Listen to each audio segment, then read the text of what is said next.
এক বছর পর পুলিশের জালে আট পলাতক আসামি।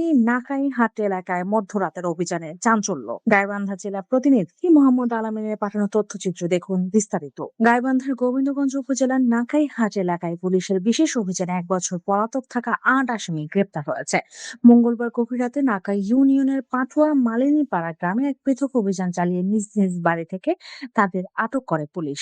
গ্রেপ্তারকৃতরা চাঁদা দাবি, হামলা ও বাড়িঘর ভাঙচুরের একটি মামলায় এজাহারভুক্ত আসামি। পুলিশ জানায়, গোপন সংবাদের ভিত্তিতে দীর্ঘদিন নজরদারির পর এই অভিযান পরিচালনা করা হয়।